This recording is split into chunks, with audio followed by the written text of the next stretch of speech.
Assalamualaikum dan selamat datang kembali bersama kami dua. Uncle, saya setuju dengan apa yang Uncle kata. Mhm. Fovius sememangnya adalah satu hero pick yang sepatutnya situational. Mhm. Di mana kalau tak ada hero yang dash properly, dia tak boleh nak guna ulti sangat. Kalau kita ingat apa yang berlaku tadi, Fovius ni dia terbuka ulti ke arah Kufra di mana dia sedang mengejar orang lain Mhm. yang sangat-sangatlah low HP dan it's a very important kill. Namun itulah kadang-kadang things don't work out the way we want Dia, kan. dia sebenarnya Kufra tu bijak tau sebenarnya. Yeah. Dia sanggup korbankan nyawa dia untuk selamatkan Belmont. Dia guna Tyrant's Revenge untuk ke depan. So itu memang dah akan aktifkan Demonic Force untuk menghala ke arah dia. So Belmont selamat untuk melarikan dia. So betul. in a way yes, memang berkesan. Cuma kalau kita tengok walaupun pasukan Todak menang, tapi Fovius punya presence kita tak nampak sebenarnya. Betul. Yang betul-betul buat game tadi memang tiga player utamanya di bahagian tengah, Tigreal, Ruby dan juga Kagura. Tiga-tiga ni diorang punya rotation flawless kan boleh kata. Betul. Tigreal tangkap, ada Kagura, ada Ruby kat situ, terus burst sahaja, tak ada masalah. Brody, Angka boleh kata walaupun masa awal dia ada sedikit kesukaran berhadapan dengan Popol Kopa, tapi Ruby sering membantu dia untuk dapatkan at least satu ataupun dua level gap untuk dia boleh solo farming. Dan kadang-kadang ada sekali dua Kufra teralti angin tadi. Kadang-kadang berlaku macam tu lah. Tapi tidak mengapa, masih ada peluang untuk mereka comeback di sini untuk pasukan Guilty Crown. Dan Todak showing a very strong gameplay sebentar tadi. Hopefully mereka akan tunjukkan gameplay that is even better. Dan sekarang masih lagi kita bermula dalam kawasan pick and ban dalam drafting kita. Ban apakah yang patut dilakukan oleh kedua-dua pasukan? Saya rasa kedua pasukan ni hero pool besar ke? Ya, benar. Okey, kalau kedua-dua pasukan hero pool besar, kita just ban yang ban yang pertama, kita boleh ban hero-hero OP seperti apa namanya, Amon? Hayabusa, Amon, tetapi sekarang ni untuk kedua-dua pasukan, mereka okey, Guilty Crown keluarkan Fovius dan juga Kagura, sementara Pakuito dan Amon telah pun dikeluarkan oleh pasukan Todak dan kini Ruby jatuh ke tangan pasukan Guilty Crown. Ya, adakah kemungkinan yang Guilty Crown akan menggunakan Ruby sebagai core jungler pasukan mereka sendiri ataupun mereka akan letakkan side lane? Kita akan tengok sebentar lagi sebab Ruby ni dia sangat fleksibel tau. Dia jadi tank pun boleh. Ya, benar. So kalau Ruby jadi tank, dia tak perlukan sebenarnya untuk beli Husklaw. Ya, betul. Sebab dia just perlu gunakan talent emblem tank yang bila dia kenakan crowd control, dia akan dapat 5% HP. So betul. Yang itu jauh lebih berkesan dan dia punya cooldown hanya dalam 4 saat kalau tak silap. Betul. Sekejap saja. Kurang daripada 5 saat lah definitely. Kalau buat apa-apa jenis crowd control, dia terus dapat nyawa, tambah nyawa sikit, which is very good for Ruby sebab Ruby punya skill banyak crowd control sangat-sangat lah. Namun begitu sekarang ini pertunjukan hero Balmond dan Clean daripada pasukan Guilty Crown. Very interesting pick daripada mereka. Clean adalah satu marksman yang dulu macam tak ada apa, sekarang adalah segalanya. Clean di patch yang terbaru, lepas dia punya skill satu, ada adjustment sedikit. Sebenarnya pada Uncle adalah lebih pedih daripada yang berbanding sebelum ni. Dia punya pedih dah man. Uncle cakap ni, dia punya pedih sama macam mata tu masuk sabun. Satu metafor yang sangat bagus. Tapi yes, that is how it is. Damage sangatlah besar tuan-tuan puan. Bagi siapa yang tak tahu, dia punya adjustment sangat-sangat bagus untuk pengguna marksman dan suka Clean. Dan dia punya Howitzer, dia boleh spam dan terus tukar kepada dia punya passive dan sebagainya. Sangatlah fleksibel dan very long range. Sebenarnya dia punya passive adalah lebih jauh daripada Layla punya basic attack. Ya, betul. Dia punya jarak dia kira macam tambah lagi 2 minion dia punya jarak tu. Betul. Lebih kurang. Betul. Dan 3 even. 3. Lebih kurang tapi memang lagi jauh, lagi besar daripada Layla yang kita dah rasa macam uish, dia punya range jauh gila kan. Tapi Clean punya passive lebih jauh dan dia sakit tau. Sakit. Dia apply critical. Yes, dia apply critical. And then buat masa sekarang ni, Angka belum nampak lagi ada mana-mana marksman yang boleh menang early game ke atas Clean sebenarnya. Ya, betul. Kalau kita nak letakkan Brody ataupun Beatrix sekalipun di hadapan Clean masih lagi boleh bully hero tersebut. Boleh dikatakan sebagai salah satu hero yang agak OP juga pada tahap early game. sebagai marksman sepatutnya tak boleh OP early game tau. Sebab marksman late game is very very painful. Tapi kalau dah early game pun kuat, dia dah jadi macam Bruno. Bruno dulu pun macam tu juga. Betul. Dia punya first skill bola dia reset tak berhenti sampai kan critical keluar kan. Actually sekarang pun masih boleh buat. Masih boleh buat. Cuma dia kena timing lah, dia punya cooldown tu. So, Betul. bila perkara tersebut berterusan, Bruno punya pasif pun stacking dah sampai penuh, critical dia sangat-sangat tinggi. Ya, pasif dia sampaikan 20% critical chance. Dia boleh increase every time dia apply skill. Ultimate dia lagi senang. Letak ulti dia bounce. Namun begitu sekarang ni pilihan hero telah ditunjukkan di skrin anda. Ada Ben, ada Xbox, Loyi. Wow, okay. Banyak crowd control daripada pasukan Todak juga. Dan untuk Guilty Crown, Zilong. Ya. Okey, antara hero yang kita dah lama tak nampak dekat competitive scene dibawa masuk, risiko yang diambil oleh pasukan Guilty Crown sebenarnya agak besar sebab ada banyak crowd control daripada pasukan Todak yang boleh hentikan pergerakan Zilong. Betul, tapi Zilong pula dia ada peluang untuk membunuh Ben, Loyi dan Brody dengan pantas. Jadi kalau item dah siap, kena berhati-hati sebab Zilong punya damage sebenarnya Uncle sangatlah tinggi kalau item dah siap lah. Dan Zilong yang bermain Retribution Uncle. Wow, Zilong jungler bukan biasa-biasa yang kita lihat sekarang ni. Pasukan Guilty Crown menentang pasukan Todak. Perlawanan yang kedua Predator Championship Corporate peringkat semifinal sedang berlangsung sekarang ini. Rotation dan juga dispersion daripada Yasaka Yume buat masa kini kita dapat lihat jarang terkena pada pemain-pemain pasukan Guilty Crown. Ya betul, dan sekarang kedua pasukan sedang clear Lito Wanderer dan didapati oleh Zilong di sini dengan baik sekali. Sepatutnya mungkin pasukan Todak harus mulakan red buff dulu tadi so that mereka boleh pergi ke arah Lito Wanderer dengan lebih pantas. Namun begitu, itulah Zilong punya clear jungle pun laju juga Uncle. Betul, sebab Zilong dia ada burst damage daripada dia punya passive. Dia akan keluarkan 6 basic attack secara terus dan damage yang dikeluarkan pun memang berterusan dan sangat-sangat pedih. Dan sekarang ini dengan meletakkan Ruby sebagai roamer di bahagian tengah, bukan mudah untuk Daisies ke hadapan untuk cuba melakukan pick off kerana Don't Run Wolf King boleh segera digunakan untuk mengunci, menangkap pergerakan Tigreal dengan sangat-sangat mudah. Ya, sebenarnya walaupun Tigreal menggunakan second skill dia untuk tolak orang, kalaulah Ruby tekan dia punya Don't Run Wolf King tu, timing dia elok, terus cancel Tigreal punya tolak tu. Betul. Jadi Ruby punya crowd control capability adalah jauh lebih besar daripada Tigreal jugalah kalau kita nak tengok daripada perspektif itu. Nombor itu top lane clean, cuba untuk menyerang tetapi di kawasan betul ini Yasaka Yume cuba untuk berada ke belakang dan Xbox Top 3 akan selamat dan mereka cuba untuk mencari kill di atas dan clean akan menjadi mangsa kepada Ben dan juga Brody.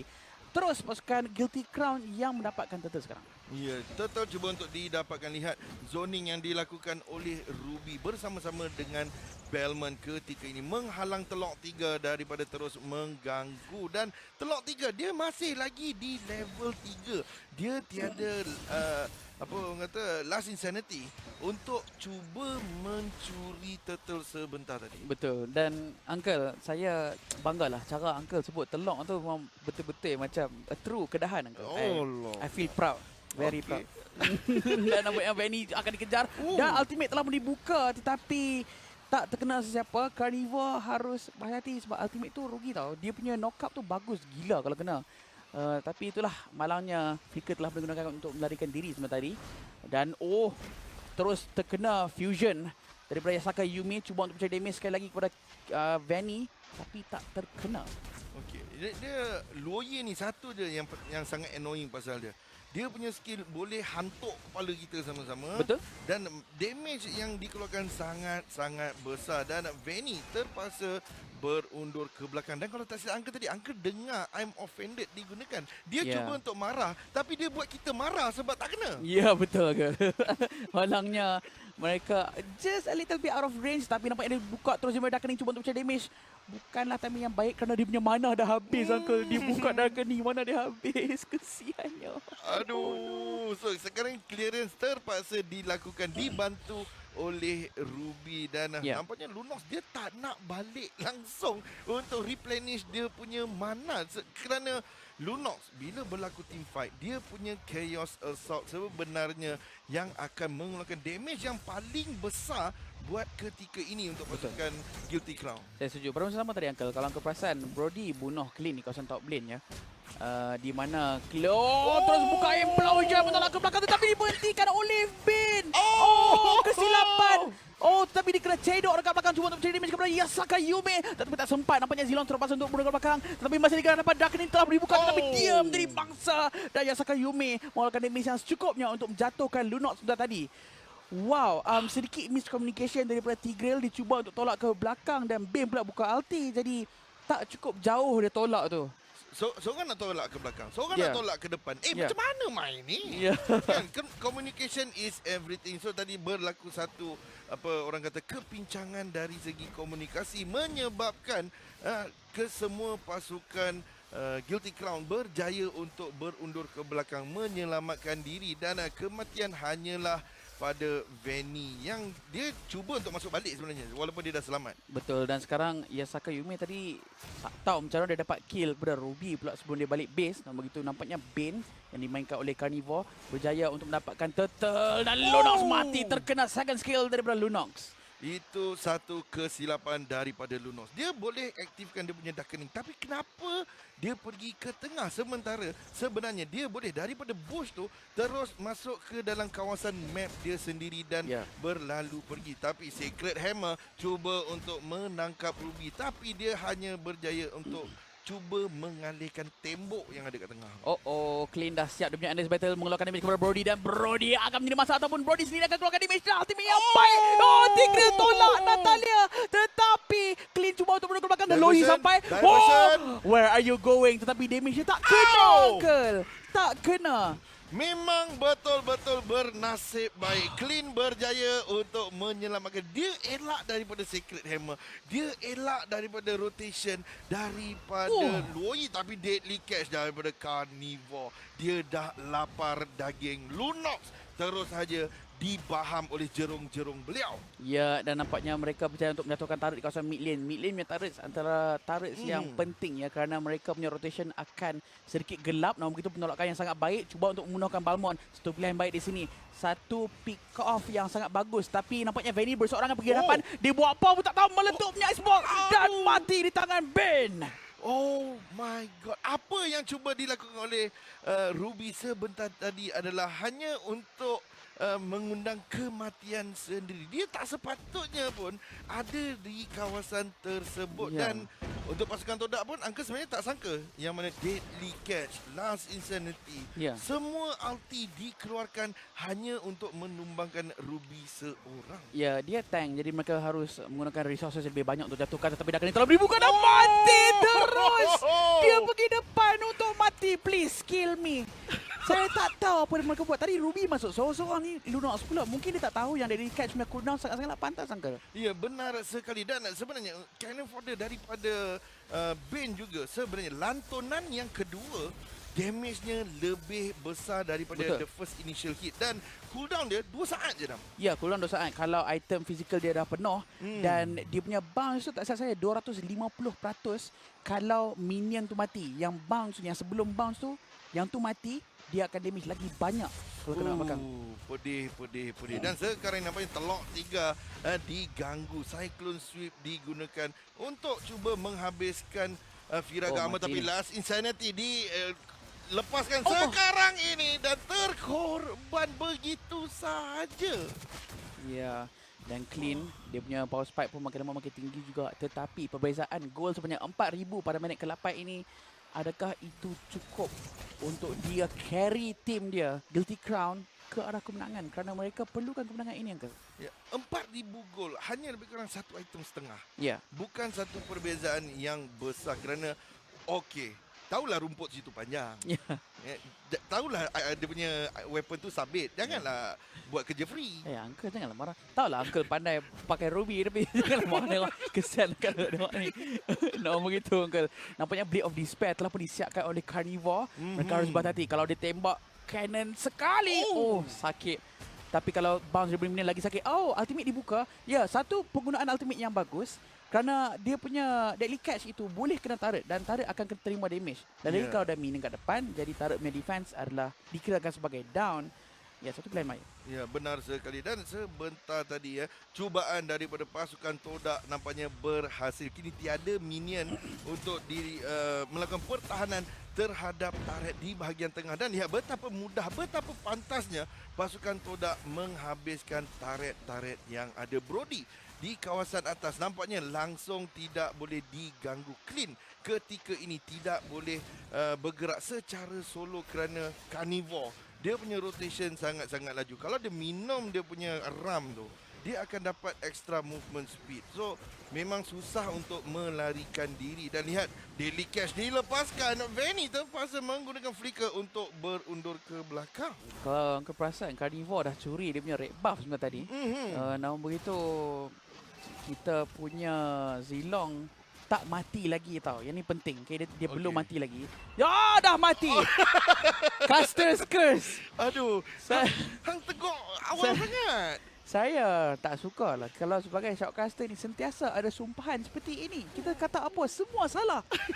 Dan ya, saya nak katakan bahawa kalau dia tak mati dan dia kumpul item dia, dia punya damage akan jadi lagi kuat sebentar lagi. Tapi sekarang ni saya tak tahu.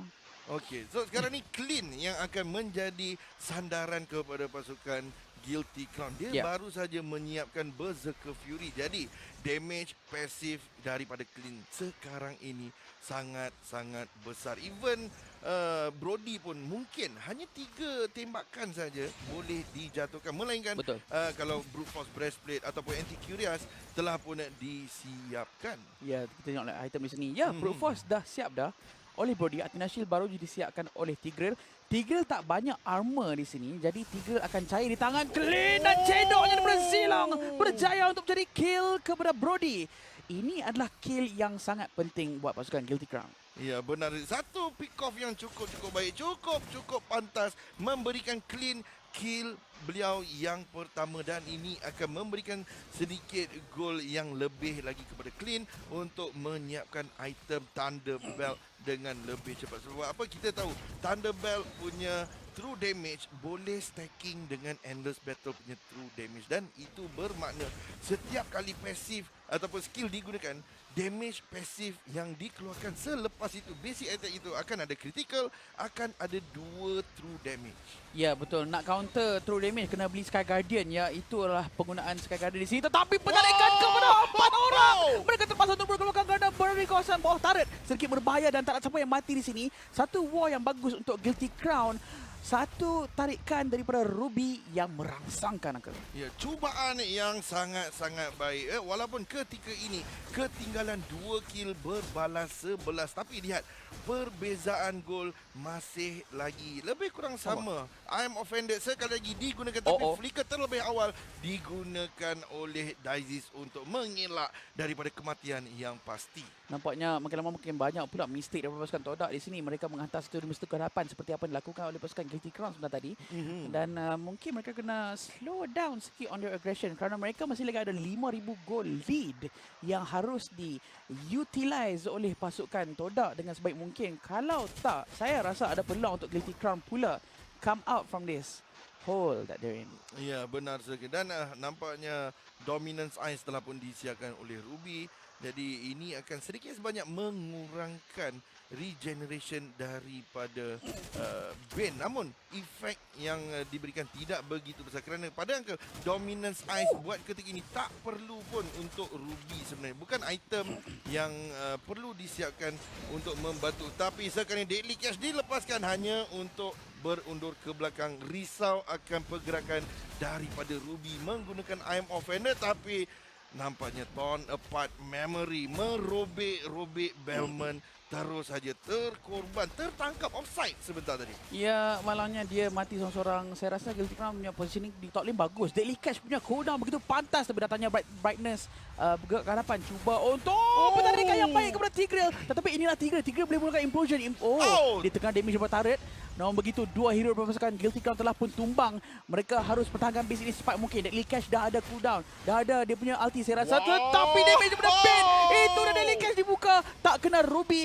Dan Kemenangan yang kedua belum lagi. Okey, belum lagi. Hampir saja tapi nampaknya semakin menghampiri. Tapi lihat pergerakan daripada pasukan Guilty Crown. Satu counter attack yang cukup baik. Berjaya untuk menjatuhkan pemain tersebut. Itu cedokkan daripada Zilong. Hentaman little counter. Double kill diberikan kepada Belman. Perbezaan duit sekarang adalah 4,000 gol disebabkan semua hero daripada pasukan Todak dah mati. Maksudnya shutdown semua dah berlaku. Dan tengok item yang telah dibelikan oleh Zilong.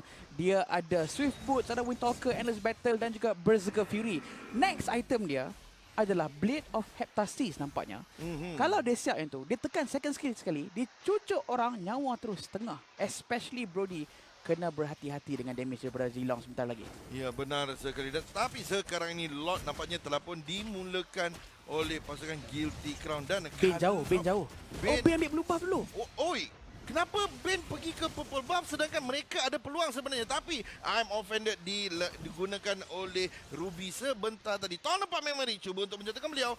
Namun damage yang dikenakan tidak begitu besar. Dan Blade of Heptasis nampaknya telah pun disiapkan oleh Zilong. Ini bermakna satu tusukan saja, satu serangan daripada Zilong boleh menghilangkan separuh nyawa hero-hero yang squishy ni dah. Ya, dan saya rasa Uncle, Zilong ni dia betul-betul rely completely on Ruby punya positioning. Ruby kena bantu Zilong set up game, baru Zilong boleh pergi depan cedok. Kalau Zilong pergi dulu, dia kena semua benda. Ben pergi ke depan cuba untuk mencari bounce daripada dia punya first skill, tapi tak terkena.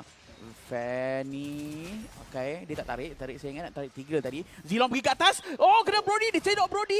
Mungkin Brody akan mati di sini. Tetapi dia tak mati. Dia sempat untuk menarikan diri ke belakang. Nasib baik lagi.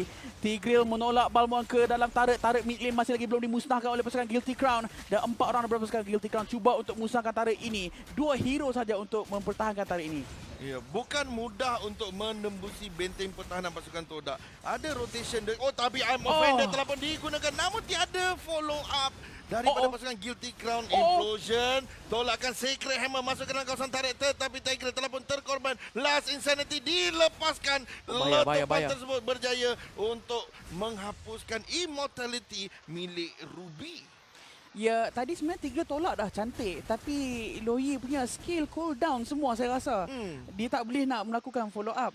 Namun begitu, dengan kehilangan Tigreal, pasukan Todak harus berhati-hati. Mereka tak ada frontliner. Mereka tak ada orang yang boleh soak up semua damage.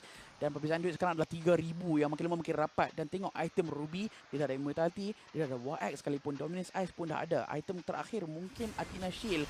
Tetapi nampaknya Loyi cuba untuk mencari damage kepada Lunox. Dan Lunox pasal untuk mundur ke belakang. Ruby pergi depan cuba untuk mencari. Tapi mereka akan berundur ke kawasan lebih selamat. Zilong adalah key hero sekarang, Uncle. Ya, benar sekali. Tapi Uncle tertarik dengan item daripada Ruby. Ya. Yang mana dia buat semi-tank sahaja. Betul. Jadi tiada sustainability yang cukup tinggi daripada pasukan Guilty Crown sebenarnya bila tiba di fasa late game. Brody, damage dia tak boleh dipandang rendah kerana dia punya stack untuk menggunakan Town 4 memory sangat-sangat berbahaya. Kemudian ada Last Insanity, ada Deadly Catch. Semua ini damage burst sangat-sangat besar. Itu kita tak kira lagi rotation dengan dispersion daripada Yasaka Yume. Loyi ni salah satu hero yang paling menjengkelkan dengan crowd control yang ada. Ya, tapi Hasclaw dengan War Axe tu item yang agak tanky juga lah sikit. Tapi taklah begitu tanky macam full defensive item kan. Namun itu sekarang minion akan dibersihkan oleh Bane, specialist untuk clear lane. Dan adakah mereka akan cuba untuk habiskan game di sini? Itu adalah persoalannya. Brody cuba untuk clear lane di kawasan top lane. Dan Xbox cuba untuk pulang ke belakang mengejar seekor minion. Namun begitu kena berhati-hati ya, kerana pasukan Guilty Crown ber-5 orang. 3 orang saja di kawasan mid lane. Brody tak ada di sini. Kalau Ruby boleh tarik ramai, bahaya untuk pasukan Todak. Ya, tetapi perlu diingatkan di mana Ben dan juga Telok 3 ada immortality. Jadi perlu melakukan pick off dengan begitu baik. Arm offender telah pun digunakan, little counter dilepaskan tetapi belum ada kematian. Dan itu dia satu serangan yang berani mati, kamikaze attack daripada Lunox menyebabkan dia juga telah pun menerima ajal. Daisy tolakan yang baik menghalang pasukan Guilty Crown untuk berundur ke belakang dan kini Crystal nampaknya telah pun diserang dan Crystal nampaknya telah pun dimusnahkan. Sekali lagi kemenangan berjaya diperolehi oleh pasukan Todak. Tahniah pasukan Todak kerana anda telah pun berjaya untuk masuk ke dalam kita punya Grand Final sebentar lagi. Dan tahniah juga kepada pasukan Guilty Crown kerana bermain dengan sangat baik.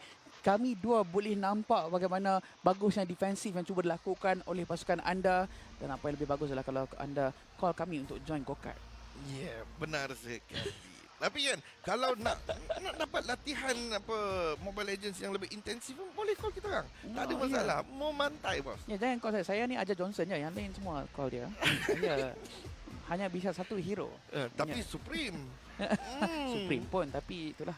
Namun itu tuan-tuan puan, permainan yang baik yang ditunjukkan oleh kedua pasukan. Saya rasa kalau kami dua nak ceritakan sedikit pasal game tadi pun tak boleh sebab banyak sangat benda yang berlaku. Jadi saya rasa saya akan lepaskan tanggungjawab kami dua kepada Terence. Terence, take it away. Thank you so much, Adam, as well as Iku, and Adam, as well as Uncle, for that amazing cast here. And of course, the responsibility is going to be on me here to actually dissect the gameplay for game number 2 here. But as of now, congratulations to Todak because they are going to be your first grand finalists here for the Predator Championship 2021. However, to talk about those games here, it was a little bit of a changing coming in from Guilty Crown. They improved the drop a little bit more. The Zilong jungle was a little bit debatable, but a fun fact is that Zilong is very, very underrated. Occasionally, we do see Zilong terrorizing in the high tier pub games on the side lane, where he plays in a very similar role like how assassins like Hayabusa or maybe even Masha goes for the split potential because of how strong his sieging potential is, which was kind of like the end game that we did see a little bit coming from Guilty Crown, which didn't exactly pay off. But now, let's talk about the struggles that they did. You know, there were a lot of moments where they actually made a comeback.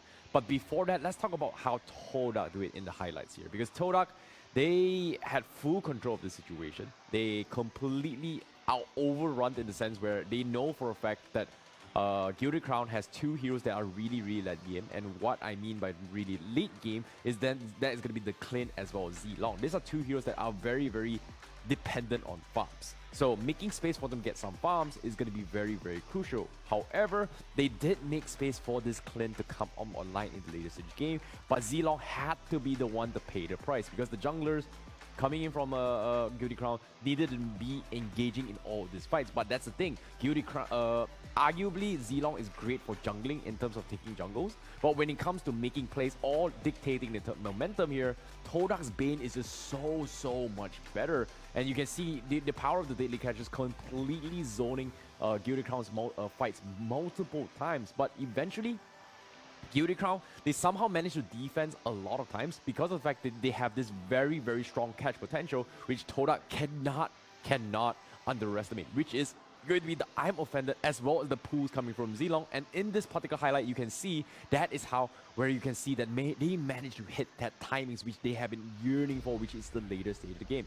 But one really, really costly mistake from Guilty Crown was that they overextended in this push, where the Ruby actually flickered forward to try and go for the Iron Feather, which caused the entire team coming from Guilty Crown to be fighting in Todak's turf rather than their own turf, with the protection of the crystals, which is one of their biggest mistakes, but at the same time, very, very difficult situation to actually gauge. So overall, in general, the win condition from Guilty Crown was to play defensively, but didn't exactly pay it off. So Todak, finding the mistake and the weakness in the cracks of the defense and taking the victory is their way to go. So congratulations to Todak, and I'm looking forward to see how the grand finals is gonna go. But as of yet, let's take a look at the stats for the game currently for both these teams. And I'm a little bit curious here as well, because in multiple instances, it's just super unfortunate to see that the Lunox did not have the Winter Truncheon, because he was constantly getting dived on by Yasaku on that low E, which was played really phenomenal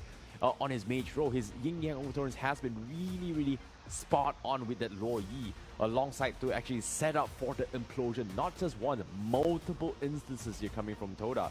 So based on the itemizations coming from Lunok, it's just really unfortunate he could not get in time. The only immortality is pretty much up on Ruby, which was used a lot of times to actually save his life to prolong the fight. So it's undeniably he is the SMVP. But from Todak's side, overall they played a pretty standard comp, nothing out of ordinary. Ice Queen once purchased, potentially coming up later on as well, coming from Export, nothing out of the ordinary. A little bit of defensive measure from Brody, but based on the itemizations here, you can see that Todak, they wanted to close out the game before it gets super late. But eventually they still did. And I would say overall they've got a pretty decent tanking roster. Positions coming from Loyi is pretty good.